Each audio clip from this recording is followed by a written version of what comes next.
Hi hello అందరికీ నమస్తే. ఈరోజు అయితే మీకు బంగాళదుంప టమాటో అనేది చాలా ఈజీ ప్రాసెస్లో ఏ విధంగా చేసుకోవాలో చూపించిపోతున్నాను. ఇది మనకి రోటీస్లోకి కానీ రైస్లో కానీ చాలా బాగుంటుంది. ఇక్కడ స్టవ్ మీద ఒక బాండి పెట్టేసి దానిలోకి కొంచెం ఆయిల్ తీసేసుకుంటున్నాను. దానిలోకి ఒక స్పూన్ పోపు దినుసులు, అదేవిధంగా కరివేపాకు, కొంచెం ఇంగువ తీసేసుకుంటున్నానండి. ఇంగువ మీరు ఏ వెజ్ కర్రీ చేసుకున్నా చాలా మంచి టేస్ట్ వస్తుంది. దీనిలోకి నేను ఆల్రెడీ కట్ చేసి పెట్టుకున్న బంగాళదుంపలు అయితే తీసేసుకున్నాను. నేను ఇక్కడ బంగాళదుంపలు ఉడికిచ్చేమి తీసుకోలేదు, పచ్చివే తీసేసుకున్నాను. వాటి పై లేయర్ తీసేసి జస్ట్ వాటిని కట్ చేసేసి తీసుకున్నాను. దీనిలోకి కొంచెం పసుపు, అదేవిధంగా కొంచెం సాల్ట్ వేసేసి ఒక్క 2 మినిట్స్ అనేది చక్కగా మనకి ఆయిల్లో అనేది కొంచెం బంగాళదుంప అనేది ఆయిల్లో ముందుగా చక్కగా మనం టమాటో వేయకముందే బంగాళదుంప అనేది వేగితే చక్కగా బంగాళదుంపకి మంచి టేస్ట్ వస్తుందండి.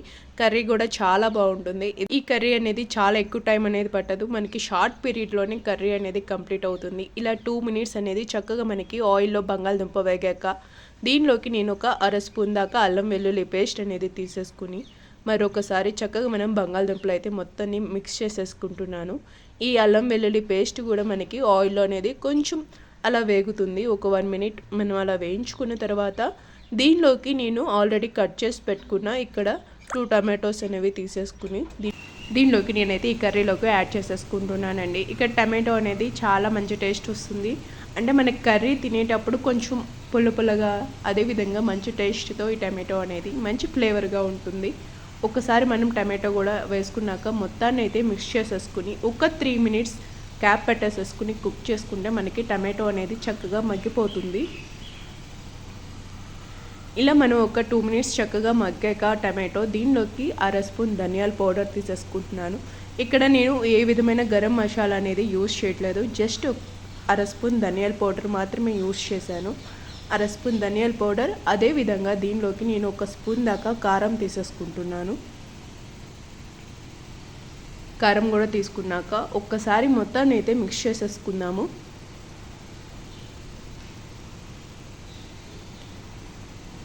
మరొకసారి మొత్తాన్ని మనం మిక్స్ చేసేసుకుని ఒక్క 2 మినిట్స్ చక్కగా ఉంచుకుంటే ఎప్పుడైనా మనకి కర్రీ అనేది అన్నీ ఒక్కసారి వేసి చాలా హై ఫ్లేమ్లో పెట్టుకునే ప్రాసెస్ కంటే మీడియం ఫ్లేమ్లో మనం స్లోలీగా అన్నీ యాడ్ చేసుకుంటూ కుక్ చేసుకుంటే అన్నిటికీ బాగా పడుతాయండి.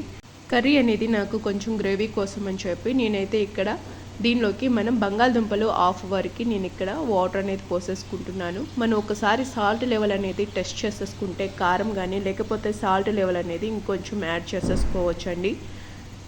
యాడ్ చేసుకున్నాక నేనైతే ఇక్కడ కొంచెం సాల్ట్ అనేది యాడ్ చేసేసుకుంటున్నాను. యాడ్ చేసేసుకుని మరొకసారి మిక్స్ చేసేసుకుని ఒక్క 5 మినిట్స్ చక్కగా కుక్ చేసుకుంటే మనకి హై ఫ్లేమ్లో పెట్టుకున్నా సరే చక్కగా బంగాళదుంపలు అనేది చక్కగా కుక్ అయిపోతుంది.